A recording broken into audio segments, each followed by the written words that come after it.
Hello दोस्तों, नमस्कार, good morning. Welcome back to your channel body exam preparation. तो दोस्तों, आज हम लोग यहाँ पे सरस्वती पूजा के बाद जो है पहला लेक्चर हम लोग यहाँ पे रिकॉर्ड करने वाले हैं। काफ़ी यहाँ पे मुझे लगता है 4-5 दिन का गैप हो चुका है। तो वो पूजा पाठ होता है, सरस्वती पूजा हमारे स्टूडेंट्स के लिए काफ़ी इंपॉर्टेंट होता है। तो इसके वजह से थोड़ा सा वीडियो अपलोड करने में थोड़ा सा यहाँ पे देरी हो रहा है, ठीक है ना। तो आज से हम लोग फिर कंटिन्यू करेंगे और लगातार हम लोग बोर्ड एग्जाम का तैयारी करते रहेंगे, ठीक है दोस्तों।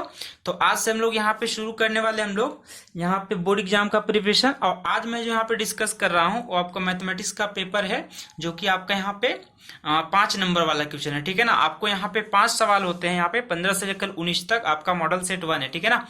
तो इसमें आपको क्या करना होता है कि 15 नंबर के लिए आपको 3 सवाल बनाना होता है 5-5 नंबर के लिए, ठीक है। लेकिन मैं यहाँ पे 5 सवाल आपको बना के दिखाऊंगा ताकि आपको एक आइडिया मिल सके, ठीक है ना। ताकि यहाँ से आपको एक आइडिया रहे कि हम लोग कैसे कोई भी 3 सवाल बना के 15 नंबर आसानी से ला सकते हैं, ठीक है ना। तो चलिए हम लोग यहाँ पे शुरू करते हैं। सबसे पहले 15 नंबर क्वेश्चन यहाँ पे देख लीजिए। 4x² - 4√3x + 3 का क्या निकालना है? विविधकार निकालना है। उसके बाद आपका मूलों की प्रकृति बताना है।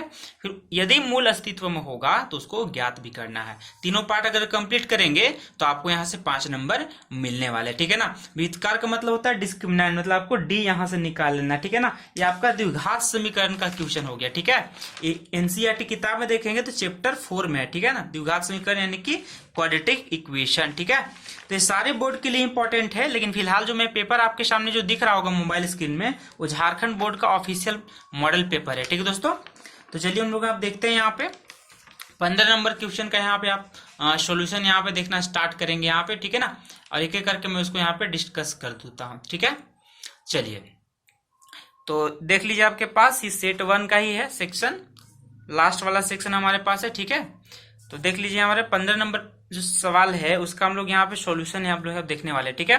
तो दिया गया इक्वेशन समीकरण आपके पास है, तो हम लोग इसको तुलना कर लेते हैं, ठीक है ना। तो तुलना करेंगे हम लोग यहाँ पे, तो इसका जो व्यापक रूप होता है यानी कि स्टैंडर्ड फॉर्म, ठीक है ना। द्विघात समीकरण का व्यापक रूप क्या होता है? x² + bx + c = 0। इससे हम लोग क्या करेंगे? तुलना करेंगे।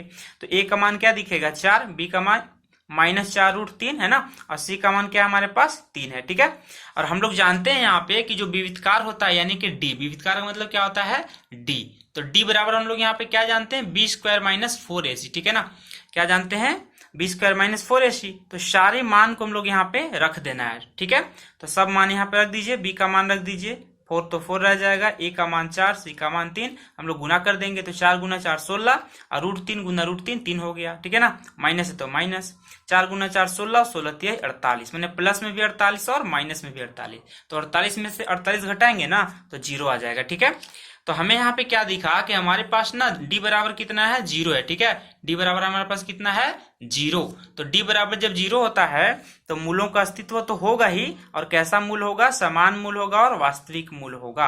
अगर d बराबर, d का मतलब डिस्क्रिमिनेंट, विविधकार अगर 0 आ गया तो दोनों मूल क्या होंगे? समान भी होंगे और वास्तविक भी होंगे, ठीक है ना। तो दूसरा पार्ट का आंसर हमको मिल चुका है। अब हमें दोनों मूल ज्ञात भी करना है। तो देख लीजिए दोनों मूल यहाँ पे कैसे हम लोग यहाँ पे ज्ञात करते हैं। एक मूल को हम लोग अल्फा बोलेंगे और दूसरा को हम लोग बीटा बोलेंगे। तो अल्फा का फॉर्मूला क्या है? -b + √d / 2a, ठीक है। और इसी प्रकार बीटा का फॉर्मूला क्या है? -b - √d / 2a। अब सारे b का मान रख दीजिए यहाँ पे। माइनस है तो माइनस, अब b का वैल्यू कितना है? -4√3, और d तो 0 आ चुका था, ठीक है। 2 × a, तो a का वैल्यू कितना है? 4, यहाँ पे रख देंगे, ठीक है। तो क्या हो गया हमारे पास? माइनस इंटू माइनस प्लस, यानी 4√3, नीचे क्या है? 2 × 4, ठीक है ना। तो यहाँ से 4 कट गया तो क्या हो गया? √3/2, यही हमारा बच चुका है। अब यही हमारा दोनों के लिए आंसर है। ऐसा इसलिए क्योंकि यहाँ पे प्लस है, यहाँ पे माइनस है, लेकिन d तो यहाँ पे 0 है। तो प्लस के बाद 0 या माइनस के बाद 0, इसका तो कोई मतलब नहीं है, ठीक है ना। तो इसलिए हमारे पास दोनों मूल क्या हो गया? समान हो गया। तो लास्ट हम लोग यहाँ पे क्या लिखेंगे? a। अतः विविधकार बराबर कितना? 0। मूलों का प्रकृति क्या होगा? यहाँ पे वास्तविक एवं समान होगा। और c हमारे पास क्या? समान मूल होंगे। और मूल कितना हमारे पास? √3/2, ठीक है ना। ये हमारा आंसर हो गया, ठीक है दोस्तों। तो चलिए हम लोग सवाल नंबर अब 16 की तरफ बढ़ेंगे। 15 उम्मीद करता हूं कि आपको यहाँ पे समझ में आ चुका होगा, ठीक है दोस्तों। तो हम लोग अब यहाँ पे बढ़ते हैं सवाल नंबर 16 की तरफ, ठीक है ना। तो सवाल नंबर 16 यहाँ पे पढ़ लीजिए आप। 16 नंबर आपके पास सवाल के सिद्ध कीजिए कि यदि किसी त्रिभुज, ठीक है ना, यदि किसी त्रिभुज की एक भुजा के समांतर अन्य दो भुजाओं को भिन्न भिन्न बिंदुओं पर प्रतिच्छेद करने वाली रेखा उन्हें समान अनुपात में बांटती है, ठीक है ना। हमें ये बांटना है। ये आपका थेल्स पर में है, ठीक है ना। आपका ये थेल्स प्रमेय है, इसको हम लोग शॉर्ट में बीपीटी भी कहते हैं, है ना, बीपीटी। और उसी को हम लोग कहते हैं यहाँ पे आधारभूत समानुपातिकता प्रमेय, ठीक है ना, आधारभूत समानुपातिकता प्रमेय यानी कि बेसिक प्रोपोर्शनैलिटी थ्योरम, ठीक है दोस्तों। तो चलिए इसका हम लोग यहाँ पे सॉल्यूशन को देखने की कोशिश करते हैं कि कैसे आपको सवाल पूछा गया है, हम लोग यहाँ पे आंसर किस प्रकार से यहाँ पे देने वाले हैं, ठीक है दोस्तों। तो देख लीजिए आपके पास फिगर यहाँ पे मोबाइल स्क्रीन में आपको दिखाई दे रहा होगा, ठीक है ना। तो मोबाइल स्क्रीन का जो फिगर हमारे पास है यहाँ पे देख लीजिए। सबसे पहले हम लोग आके मान लेते हैं त्रिभुज आपके पास एबीसी मान लेते हैं और हम लोग यहाँ पे एक समांतर रेखा खींचते हैं, क्योंकि क्वेश्चन में बोला हुआ है समांतर। क्वेश्चन में फिर से दिखा दूंगा आपको, ठीक है ना। तो यहाँ पे एबी से एक त्रिभुज है जिसमें डी जो है बीसी के समांतर है। तो हमने यहाँ पे क्या किया, लिखा हुआ है कि एबीसी बीसी के समांतर डीई खींची गई है। जो त्रिभुज हमारे पास एबीसी है उसमें बीसी के समांतर डी को खींच दिया गया। उसके पहले हम लोग यहाँ पे क्या करते हैं, हम लोग ना डी और सी को मिला दिए और बी और ई को भी मिला दिए, जो मैंने यहाँ रचना में लिखा हुआ है, ठीक है। उसके बाद मैंने क्या किया, यहाँ पे डीएम, यहाँ देखिए तो ये आपका डीएम है, ठीक है ना। डीएम क्या है, लंब है, किस पे लंब है, एसी में। उसी प्रकार देखेंगे तो आपका जो ईएन है, फिगर में आप देखिए ईएन जो आपके पास है वो आपका किस में लंब है, एबी में।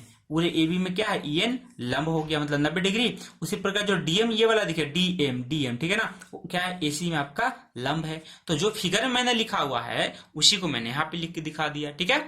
तो फिगर आपको बनाना जरूरी है, फिगर नहीं बनाएंगे तो मार्क्स आपका कट जाएगा, ठीक है दोस्तों।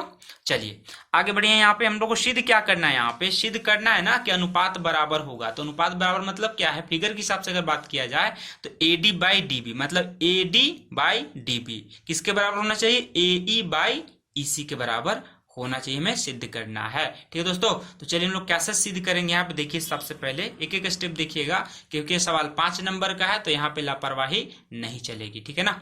चलिए तो हम लोग यहाँ पे देख लेते हैं। सबसे पहले यहाँ पे फिगर के हिसाब से, फिगर में यहाँ पे रफली भी दिखा सकता हूँ और एक एक करके आपको फिगर यहाँ पे देखना है सबसे पहले यहाँ पे, ठीक है ना। तो त्रिभुज बीडीई का क्षेत्रफल हम निकाल रहे हैं, ठीक है। सबसे पहले क्या करें, बीडीई का और एडीई का निकालेंगे। तो एडीई का क्षेत्रफल निकालेंगे तो क्या होता है, 1/2 आधार गुना ऊंचाई होता है। त्रिभुज का क्षेत्रफल अगर समकोण त्रिभुज है ना तो 1/2 आधार गुना ऊंचाई, तो आधार क्या हो जाएगा, एडी, ऊंचाई क्या हो जाएगा, ईएन। फिगर से हम लोग देखेंगे इस चीज को फिर से, एडी का क्षेत्रफल। उसी प्रकार से बीडी का क्षेत्रफल देखेंगे तो 1/2 आधार गुना ऊंचाई।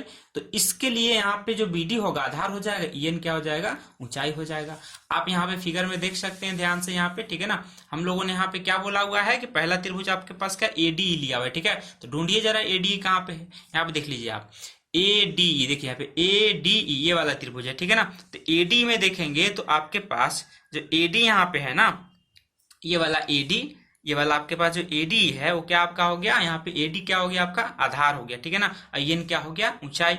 उसी प्रकार से अब बीडी में देखेंगे, ठीक है, आपका हो गया बीडीई। तो बीडी में आप अगर देखेंगे यहाँ पे तो आपके पास यहाँ पे ध्यान से क्या देखेंगे कि जो बीडी होगा वो आपका क्या हो गया, आधार हो गया, ठीक है ना। बीडी क्या हो गया, आधार हो गया। जबकि ईएन क्या है आपका, यहाँ पे ईएन आपके यहाँ पे क्या है, आपका ऊंचाई हो गया। तो हम लोगों ने यहाँ पे लिख दिया हुआ है, ठीक है। उसी प्रकार से आगे हम लोग, ये आपका हो गया समीकरण नंबर 1 हो गया, ठीक है ना, समीकरण नंबर 1। अब समीकरण नंबर 2 को देखिए यहाँ पे, फिर से मैंने क्या लिया हुआ है, एरिया ऑफ ट्रायंगल एडी, मतलब एडी का जो त्रिभुज है उसका क्षेत्रफल, तो वापस उतना ही आ जाएगा, 1/2 ए गुना डीएम हो जाएगा, ठीक है ना। अब डीसी का निकाल लेते हैं। मैंने यहाँ पे डायरेक्ट अनुपात ले लिया हुआ है, ठीक है ना। यहाँ पे मैंने क्या अलग अलग लिया, फिर नीचे अनुपात, यहाँ मैंने डायरेक्ट अनुपात ले लिया, इसका त्रिभुज का क्षेत्रफल और दोनों का अनुपात। तो डीईसी देखेंगे आपका क्या है, डीईसी, ठीक है ना। तो डीसी का आप देखेंगे क्षेत्रफल, तो मैं यहाँ पे दिखा रहा हूँ फिगर। सबसे पहले डीसी में देखिए, यहाँ पे आपके पास यहाँ पे डी, यहाँ पे ई, यहाँ पे सी, यहीं से देखिए यहाँ पे डी, यहाँ पे सी, यहाँ पे ई, ठीक है ना। तो इसमें अगर देखेंगे तो आपका जो ईसी है, ईसी बोलिए चाहे सी बोलिए, आपका आधार हो गया। जबकि डीएम जो आपका हो गया यहाँ पे ऊंचाई हो गया, ठीक है ना। डीएम क्या हो गया यहाँ पे, ऊंचाई हो गया। कोई दिक्कत यहाँ पे नहीं है, ठीक है, क्योंकि बेस तो आपका पूरा बेस एसी है। तो यहाँ तक त्रिभुज लेंगे तो यही ऊंचाई रहेगा, पूरा त्रिभुज लेंगे तो भी यही ऊंचाई रहेगा। बस फिगर को आपको समझ लेना है, ठीक है ना। तो चलिए यहां से हम लोग को समीकरण नंबर 2 भी मिल चुका है, ठीक है दोस्तों।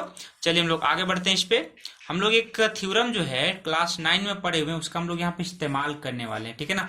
और क्या इस्तेमाल करेंगे उस थ्योरम में, हम लोग यहाँ पे देखेंगे कि अगर देखिएगा ध्यान से, जो त्रिभुज जो होते हैं एक ही आधार पे बने हुए रहते हैं ना, तो उनका क्षेत्रफल बराबर हो जाता है, ठीक है दोस्तों। तो हम लोग यहाँ पे लिखे हुए हैं, चूंकि त्रिभुज आपका जो है बीडीई एवं डीईसी, ठीक है ना, बीडीई एवं डीईसी एक ही आधार कौन सा आपका हो गया डी, ठीक है ना, आधार कौन सा है डी, एक ही आधार डीई तथा समांतर रेखाओं बीसी एवं डी के बीच में बने दो त्रिभुज हैं, अतः इनका क्षेत्रफल आपस में क्या होगा, बराबर होगा। ये ना थ्योरम है, एक प्रमेय होता है, हमारा सिद्धांत होता है, क्लास 10 में हम लोग पढ़े हुए हैं। ये 10 क्लास में सिद्धांत नहीं है, 9 क्लास में एक प्रमेय होता है, हमें यहाँ पे यूज करना पड़ गया, ठीक है ना।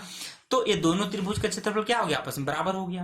तो हम लोग डायरेक्टली यहाँ पे लिखेंगे समीकरण 1 था, ये समीकरण आपका 2 हो गया, यहाँ पे समीकरण 3 हो गया। तो समीकरण 1, 2, 3 से आपको डायरेक्टली यहाँ पे लिख देना है कि जो AD बाई DB बराबर क्या हो जाएगा, AE बाई EC हो जाएगा। यानी जहां पे त्रिभुज BDE है उसके जगह हम लोग DEC लिख सकते हैं, या जहां पे DEC है उसके जगह हम लोग BDE लिख सकते हैं, क्योंकि थ्योरम के आधार पे, प्रमेय के आधार पे दोनों का क्षेत्रफल बराबर होता है, क्योंकि दोनों त्रिभुज जो है ना एक ही आधार पे बने हुए हैं और एक ही समांतर रेखाओं के बीच स्थित है, ठीक है दोस्तों। तो यहाँ पे हमारा थेल्स प्रमेय जो है सिद्ध हो गया। तो लास्ट में हम लोग यहाँ पे उसका स्टेटमेंट लिख देंगे, ठीक है ना। तो उसका स्टेटमेंट यहाँ पे क्या लिखेंगे आप कि अतः त्रिभुज की एक भुजा के समांतर अन्य दो भुजाओं के भिन्न भिन्न बिंदुओं पर प्रतिच्छेद करने वाली रेखा उन्हें समान अनुपात में विभाजित करती है। अनुपात देखिए बराबर हो गया, AD बाई DB और AE बाई EC हो गया, है कि नहीं। और समांतर रेखा फिगर मैंने दिखा दिया कि DE बाई BC था, ठीक है दोस्तों। तो आपका थेल्स प्रमेय हो गया, यानी कि आधारभूत समानुपातिकता प्रमेय हो गया। तो हम लोगों ने इसको प्रूफ कर दिया, हमको 5 नंबर यहाँ से मिल जाएगा, ठीक है दोस्तों। तो 2 सवाल हम लोग यहाँ पे कंप्लीट कर चुके हैं। अब आइए हम लोग यहाँ पे जो बढ़ते हैं सवाल नंबर 3 की तरफ, यानी कि इस पेपर के हिसाब से सवाल नंबर 17, पहला, दूसरा, तीसरा, है ना। इस पेपर का 17वां सवाल, ठीक है दोस्तों। तो 17वें सवाल को हमें पढ़ लीजिए ध्यान से, है ना। तो 17वां सवाल आपके पास क्या यहाँ पे दिया गया है कि 7 मीटर ऊंचे भवन के शिखर से केवल टावर के उन्नयन कोण, है ना, शिखर का उन्नयन कोण कितना है, 60 डिग्री दिया हुआ है, और इसके पद का अवनमन कोण 45 डिग्री है। तो टावर की ऊंचाई ज्ञात कीजिए, हाइट ऑफ द टावर, ठीक है ना। टावर का हाइट यानी कि ऊंचाई आपको ज्ञात कर लेना है। तो सबसे पहले यहाँ पे दोस्तों इंपॉर्टेंट क्या होता है, ये आपका ना त्रिकोणमितीय अनुपात का जो अनुप्रयोग होता है, application of trigonometric ratio and trigonometry, है ना, उसका ये सवाल दिया, चैप्टर नंबर 9 NCERT में देखेंगे, है कि नहीं। ये आपका कोई भी बोर्ड है, ये आपका इंपॉर्टेंट क्वेश्चन, बहुत ही इंपॉर्टेंट क्वेश्चन है, अक्सर पूछे जाते हैं बहुत सारे बोर्ड एग्जाम में, ठीक है ना। हिंदी मीडियम का जो भी स्टूडेंट्स है पूरे इंडिया का, कोई भी बोर्ड का, सबके लिए इंपॉर्टेंट है, ठीक है दोस्तों, है ना। चलिए, तो हम लोग यहाँ पे 17 नंबर सवाल देख चुके हैं कि 7 मीटर ऊंचे भवन के शिखर से केवल टावर लगा हुआ, उसी के ऊपर एक केवल टावर है, मतलब बिल्डिंग है और बिल्डिंग के ऊपर एक टावर लगा हुआ है, ठीक है ना। और शिखर जो है, शिखर मतलब टॉप हो गया, टावर का जो टॉप है शिखर, उसका उन्नयन कोण 60 डिग्री है, और इसके पद बिंदु यानी नीचे वाला बिंदु से अवनमन कोण, मतलब ऊपर से नीचे देखेगा ना तो अवनमन कोण, और नीचे से ऊपर देखेंगे हम लोग तो उन्नयन कोण, ठीक है दोस्तों। जब नीचे से ऊपर देखेंगे तो उन्नयन कोण, है ना, उन्नयन कोण, है ना, और ऊपर से नीचे देखेंगे तो अवनमन कोण, angle of elevation, angle of depression, है ना, दोनों का नाम इंग्लिश में भी हो गया। तो हमें क्या निकालना है, टावर की ऊंचाई ज्ञात करना है, ठीक है दोस्तों। तो चलिए हम लोग यहाँ पे बात कर लेते हैं इसके सॉल्यूशन पे। तो सॉल्यूशन यहाँ पे देख लीजिए आप, देखिए यहाँ पे सॉल्यूशन आपके पास, देखिए। तो सबसे पहले हम लोग यहाँ पे क्या करते हैं, मान लेते हैं ना, हम लोग यहाँ पे मान लेते हैं कि माना कि भवन की ऊंचाई क्या है, AB है। फिगर यहाँ पे देख लीजिए, फिगर में देखिए आपको AB यहाँ पे दिखाई दे रहा है ना, AB है, तथा CD आपके पास क्या है, टावर है, ठीक है ना, CD आपके पास क्या है, टावर है। बात समझ में आ गया दोस्तों। चलिए हम लोग टावर यहाँ पे देख लेते हैं, और ABD त्रिभुज में देख लीजिए, ABD त्रिभुज किसमें, ABD में, ठीक है ना। सबसे पहले यहाँ पे ध्यान से देख लीजिए, आप इसको नोट कर सकते हैं, स्क्रीनशॉट कर सकते हैं, जो आपको समझ में आए वो कर सकते हैं, कोई दिक्कत नहीं है। लेकिन हम लोग यहाँ पे समझ लेते हैं सबसे पहले कि जो आपके पास ABD यहाँ पे ABD है ना, हम लोगों ने मान लिया हुआ तो यहाँ पे लिख दिया हुआ है, ठीक है। यहाँ पे देखेंगे तो 45 डिग्री है, आपका अवनमन कोण ये वाला हो गया ना, यहाँ से यहाँ तक देख रहे हैं तो ये आपका अवनमन कोण हो गया, और यहाँ से ऊपर देख रहे हैं तो ये आपका उन्नयन कोण हो गया, यानी एंगल ऑफ एलिवेशन, और नीचे हो गया एंगल ऑफ डिफरेशन, ठीक है दोस्तों। ये आपका क्षैतिज रेखा कहलाएगा इस हिसाब से, ठीक है ना, इसे हम लोग नीचे देख रहे हैं। तो हम लोग क्या होता है कि अंतः कोण बराबर, तो ये कोण इसके बराबर हो जाएगा। अब त्रिभुज आ जाइए ABD में, तो यहाँ पे क्या 10 45 डिग्री है कि नहीं, 10 थीटा में 10 45 डिग्री, और 10 का वैल्यू क्या होता है, P/B, है ना, 10 का वैल्यू क्या होता है, P/B। तो यहाँ से देखेंगे तो सामने AB हो गया परपेंडिकुलर, BD हो गया बेस, यानी ये हो गया आपका, ये आपका हो गया ऊंचाई, लंब हो गया लंब, ठीक है ना, ये आपका हो गया आधार, ठीक है। तो AB/BD मैंने लिख दिया हुआ है। 10 45 का मान कितना होता है 1, तो 1 लिख दिया। AB का मान कितना 7, तो 7 लिख दिया। BD तो नहीं पता, तो BD × 1 = 7, तो BD का मान कितना आ गया 7 मीटर आ गया, ठीक है दोस्तों। मतलब ये वाला 7 है तो ये वाला तो 7 ही होगा। और नीचे अगर 7 आ गया, BD अगर मान लीजिए ये वाला आपका 7 आ गया, तो इसके ऊपर भी ये भी तो 7 आएगा ना। तो ये वाला भी 7, ये वाला भी 7, ये वाला भी 7, ये वाला चारों का चारों 7 आ चुका है। ठीक है, उम्मीद करता हूं यहाँ तक दोस्तों समझ में आ गई होगी बात, है ना। चलिए हम लोग सवाल बढ़ते हैं आगे, है ना, इसी सवाल में आगे बढ़ते हैं हम लोग। अब देखिए यहाँ पे CEA त्रिभुज कहाँ पे लेना है आपको, आप CEA, ठीक है ना। तो देख लीजिए आप ध्यान से, फिगर में दिखा दे रहा हूं यहाँ पे, C यहाँ आपको दिख रहा है आपको CEA, ठीक है ना। तो इसमें अगर देखेंगे तो 60 डिग्री है, तो टेन थीटा कितना लेंगे, 1060 लेंगे। यहां से देखेंगे तो C क्या हो जाएगा, परपेंडिकुलर यानी कि लंब, और AE क्या हो जाएगा आपका आधार यानी कि बेस हो जाएगा। ठीक है दोस्तों, तो चलिए हम लोग त्रिभुज में बढ़ते हैं आगे। CEA त्रिभुज में बढ़ लीजिए यहाँ पे, ठीक है। तो यहाँ पे जैसे आप यहाँ पे देखेंगे ना, तो यहाँ पे आपको भाई CE बाई AE दिखेगा। मतलब क्या है यहाँ पे, मतलब ये है CE बाई AE में कि हम लोग 1060 लिखेंगे, और 1060 का मान कितना होता है, √3, और ए का मान कितना 7, तो 7 मैंने रख दिया हुआ है, C निकल जाएगा 7√3 निकल जाएगा। ठीक है ना, C कितना निकला, 7√3 निकला हुआ है। अब ध्यान से देखेंगे हमें क्या निकालना है, CD, फिगर में आप देखिएगा, है ना, CD निकालना है। तो CD निकालने के लिए क्या करेंगे, CE प्लस ED जोड़ देंगे। देखिए फिगर में CD हम लोग यहाँ पे निकाल रहे हैं ना, ये आपका CD हो गया CD।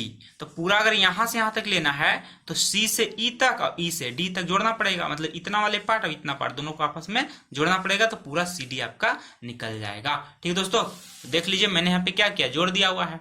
तो C का मान कितना है 7√3, और ED का मान कितना है यहाँ पे है आपका, ED का मान है 7। ठीक है ना, तो दोनों को मैंने जोड़ दिया हुआ है। 7 कॉमन आ जाएगा बाहर में, तो यहाँ पे √3 बचेगा, तो √3 लिख दिया, यहाँ पे 1 बचेगा, तो यहाँ पे 1 लिख दिया। ठीक है ना, चलिए तो यहाँ पे लिख सकते हैं कि अतः केबल टावर की ऊंचाई जो CD आपका है वो कितना आया हुआ है, 7 × √3 + 1 आया हुआ है। ठीक है दोस्तों, तो उम्मीद करता हूं कि ये बातें आपको समझ में आ गया होगा। तो यहां से भी आपको मिल गया 5 नंबर। तो अब तक दोस्तों हम लोग ने सवाल नंबर 15, 16, 17 सॉल्व कर लिया हुआ है। तो 3 सवाल तो हमारा खत्म हो गया, कंप्लीट हो गया, फिनिश हो गया। तो 5 या 15 नंबर हमको 3 गो में अब मिल चुका है।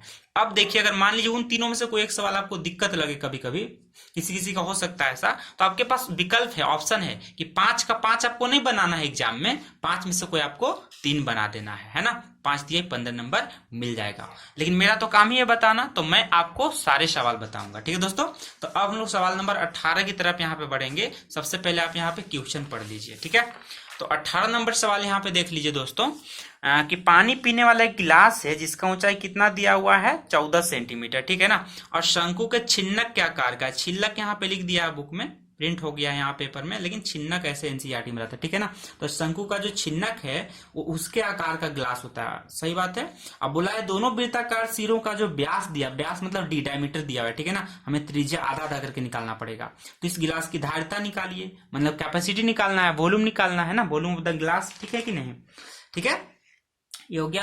अंग्रेजी में इसको क्या बोलेंगे, फ्रस्टम बोलते हैं। ठीक है दोस्तों, इसको अंग्रेजी में क्या बोलेंगे, फ्रस्टम बोलेंगे, यानी कोई कोन का जो फ्रस्टम है ना उस शेप में है ग्लास। अब ग्लास का आपको शेप वॉल्यूम निकाल देना है। ठीक है ना, तो हम लोग यहाँ पे देख लेते हैं। अब हम लोग सोल्यूशन की तरफ बढ़ते हैं, यहाँ पे कैसे आपको सोल्यूशन यहाँ पे करनी है। ठीक है ना, तो देख लीजिए आप यहाँ पे क्वेश्चन नंबर आपके पास ये हो गया 18 नंबर क्वेश्चन यहाँ पे। ठीक है, तो 18 नंबर क्वेश्चन यहाँ पे हम लोग समझ लेते हैं एक एक करके ध्यान से, है कि नहीं। तो देख लीजिए आप यहाँ पे, तो सबसे पहले हम लोग यहाँ पे लिख लेंगे कि शंकु का जो छिन्नक है उनके सिरों का व्यास दिया हुआ है 4 सेंटीमीटर और 2 सेंटीमीटर। बड़ा वाला जो व्यास है कितना है, 4 सेंटीमीटर, तो बड़ा वाला त्रिज्या हो गया 2 सेंटीमीटर। छोटा वाला व्यास दिया है 2 सेंटीमीटर, तो 2/2, तो रेडियस हो गया, त्रिज्या 1 सेंटीमीटर, है कि नहीं।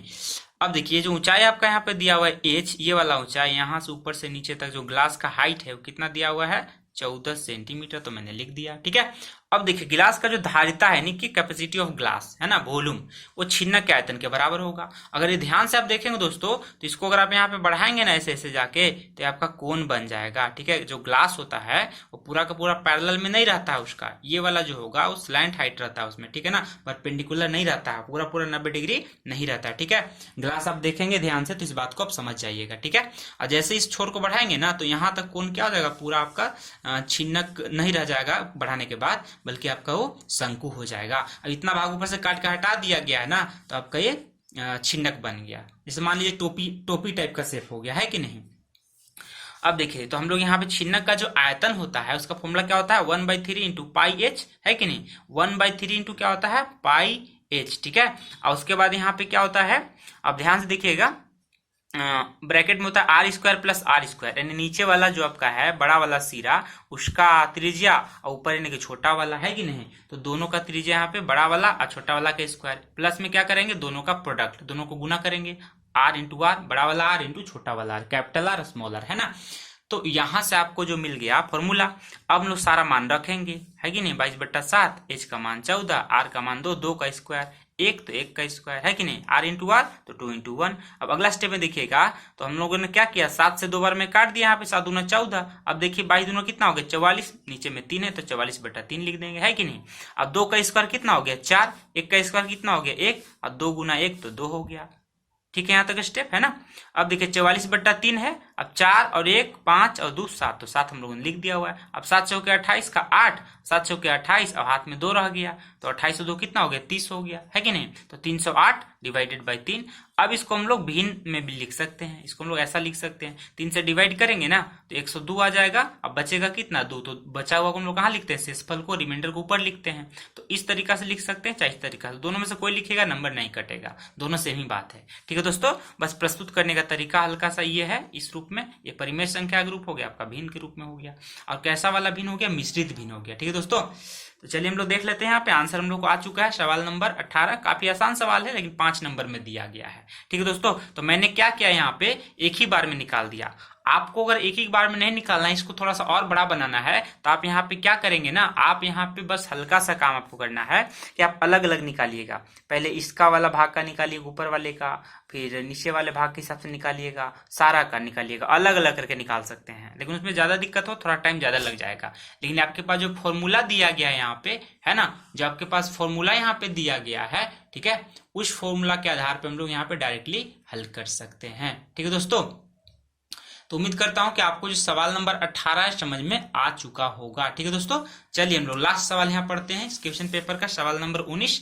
और 19 सवाल आपके पास यहाँ पे क्या, ध्यान से देख लीजिए, आपके पास यहाँ पे है ना, तो सवाल नंबर जो 19 है यहाँ पे दोस्तों, वो है आपका माध्य निकालना है, यानी कि मीडियन निकालना है। ठीक है दोस्तों, माध्य यानी कि मीडियन निकालना है। तो यहाँ पे कोई विधि नहीं बोला है कि किस मेथड से आपको निकालना है, तो हम लोग किसी भी मेथड से निकाल सकते हैं, कोई भी विधि से निकाल सकते हैं। ठीक है दोस्तों, तो चलिए हम लोग यहाँ पे देख लीजिए, आपके पास वर्ग अंतराल यानी क्लास इंटरवल CI दिया हुआ है, बारंबारता यानी कि फ्रीक्वेंसी दिया हुआ है ना, 2 चीजें दिया हुआ है, और हम लोग जो यहाँ पे दिया है उसी के आधार पर हम लोग यहाँ पे हल करने वाले हैं। ठीक है दोस्तों, तो हम लोग यहाँ पे देख लीजिए, मैंने इसको डायरेक्ट मेथड से बनाया हुआ है। डायरेक्ट मेथड कहने का मतलब कौन सा मेथड हो गया आपका, डायरेक्ट हम लोग कह सकते हैं यहाँ पे प्रत्यक्ष विधि। ठीक है दोस्तों, हम लोग किस विधि से बनाए हुए हैं यहाँ पे, प्रत्यक्ष विधि से। तो आप यहाँ पे लिख भी सकते हैं प्रत्यक्ष विधि यानी कि डायरेक्ट मेथड। ठीक है दोस्तों, तो देखिए यहाँ पे वर्ग अंतराल दिया हुआ है, मैंने लिख दिया यहाँ पे CI यानी कि क्लास इंटरवल, बारंबारता यानी कि FI फ्रीक्वेंसी दिया हुआ है पहले से। आप लोगों को पता है कि XI कैसे निकालते हैं, जो क्लास मार्क होता है उसको हम कैसे निकालते हैं, तो दोनों को जोड़ देते हैं, lower limit plus upper limit, है ना, निम्न सीमा प्लस उच्च सीमा, दोनों को जोड़ के 2 से डिवाइड कर देना है कि नहीं। तो दोनों को जोड़ दिए तो 100 और 150 मिला कितना हो गया 150, और 150 को 2 से डिवाइड किए ना हम लोग, सॉरी 150 नहीं 250 होगा, है ना, गलती से हो गया। तो यहाँ पे आपका 150 नहीं बल्कि 150 प्लस 100 करेंगे ना तो 250 यानी 250, और 250 को 2 से डिवाइड करेंगे तो 125 हो जाएगा। अब अंतर देख लीजिए, 50-50 का अंतर है, तो हर बार आपको डिवाइड करने की जरूरत ही नहीं है क्योंकि रेगुलर है सारा, सब में 50 का अंतर है। तो यहाँ एगो निकल गया ना, तो 50-50 बढ़ाते चले जाइए, 50 का अंतर कर दीजिए, सारा निकल जाएगा। तो 125 में 50 जोड़ेंगे 75, 175 में जोड़ेंगे 50 तो 225, इसमें जोड़ेंगे तो 275, इसमें जोड़ेंगे तो 325, है कि नहीं। 50 का अंतर है तो मैंने एगो निकाल दिया और डायरेक्ट 50-50 का अंतर बढ़ाते चला गया। ठीक है दोस्तों, तो ये आपको समझ में आ गया। अब आपको यहाँ पता होना चाहिए कि हम लोग क्या निकालते हैं, FI into XI, FI into XI मतलब ये वाला इसके साथ गुना लिख देंगे, इसका इसके साथ गुना लिख दिए, उसी प्रकार ये दोनों का गुना करके यहाँ, ये दोनों का यहाँ, ये दोनों का यहाँ, आप गुना कर लेंगे, गुना हम सबको आता ही है कि नहीं। ठीक है, और लास्ट में आपको क्या करना है यहाँ पे कि सबको जोड़ देना है, ये जो आपके पास FI XI को जो वैल्यू यहाँ पे आया हुआ है सबको जोड़ देना है। तो आप यहाँ पे क्या लिखते हैं, सम लिखते हैं, आप चाहे तो ऐसा भी लिख सकते हैं सम, कोई दिक्कत नहीं, आपका सम का ही सिंबल है, संकेत है। ठीक है दोस्तों, तो आ गया 5275 आ गया। हाँ दोस्तों, एक बात मैं आपको बता देना चाहूंगा कि हो सकता है कभी कभी मल्टीप्लाई करने में भी मिस्टेक्स हो जाता है, तो थोड़ा सा इस बात का ध्यान रखेंगे, और हो सकता है मेरे से भी कहीं मिस्टेक्स बीच में होता होगा, तो मैं आपके पॉजिटिव रिस्पॉन्स का हमेशा वेलकम करता हूं, आप उसको जरूर मुझे नोटिफाई कीजिएगा। ठीक है दोस्तों, वैसे उम्मीद करता हूं कि सही मल्टीप्लाई है, लेकिन फिर भी एक बार आप चेक कर लीजिएगा, ठीक है ना। तो आपके पास जो सम दिया गया इसको n भी लिख सकते हैं, यानी आपका जो फ्रीक्वेंसी उसका सम कितना है 25 हो गया, है कि नहीं। ये आपका 25 हो गया, इसका कितना है 5275।